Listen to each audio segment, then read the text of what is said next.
সীমান্ত আইন লঙ্ঘন করে বাংলাদেশ থেকে ভারতে অনুপ্রবেশের দায়ে ১৮ বাংলাদেশিকে গ্রেফতার করেছে পশ্চিমবঙ্গ পুলিশ। তাদের মধ্যে ১০ জন নারী।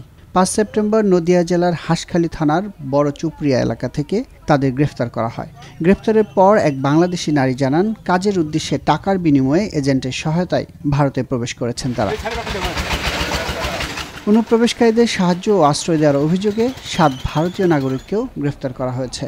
আর কোনো বাংলাদেশি ওই এলাকায় লুকিয়ে আছে কিনা এ বিষয়ে তদন্ত করছে হাঁসখালী থানা police. Under section 14A and 14C foreigner এদেরকে ধরে নিয়ে এসছেন বাংলাদেশ থেকে। এরা এসেছিল বড় চুপড়িয়া থেকে। হাঁসখালী থানার পুলিশ ধরে নিয়ে আজকে কোর্টে প্রডিউস করেছে। আমরা আজকে মুভ করলাম। 3 জনকে পিসিপিআরে নিল। 4 দিন পরে অর্থাৎ নেক্সট ডেট দিল ওদেরকে 9/9/24 আর নেক্সট প্রোডাকশনের ডেট দিল 19/9/24। এর মধ্যে 10 জন মহিলা, 15 জন ছেলে, কয়েকজন আমাদের ইন্ডিয়ানও আছে এর মধ্যে। হাঁসখালী থানার অন্তর্গত বড় চুপড়িয়া থেকে এরা পার হয়ে যায়। এইটা আমাদের এখানে পুলিশ প্রডিউস করেছে। স্বাভাবিকভাবে আমরা তো দেখছি যে পুলিশ, হাঁসখালী থানার পুলিশরা এখানে পাঠিয়েছে। ওই দিনে গ্রেফতারকৃত 25 জনকে রানাঘাট মহকুমা আদালতে প্রেরণ করে হাঁসখালী পুলিশ।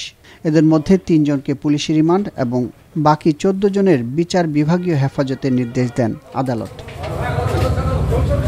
এর আগে গত 30 আগস্ট সুন্দরবন দিয়ে ভারতে অনুপ্রবেশের সময় 15 বাংলাদেশিকে আটক করে পশ্চিমবঙ্গ পুলিশ। তারা জানিয়েছিলেন, বাংলাদেশ থেকে ভারতে প্রবেশে মাথাপিছু 45,000 টাকা করে দিতে হয়েছে দালালকে।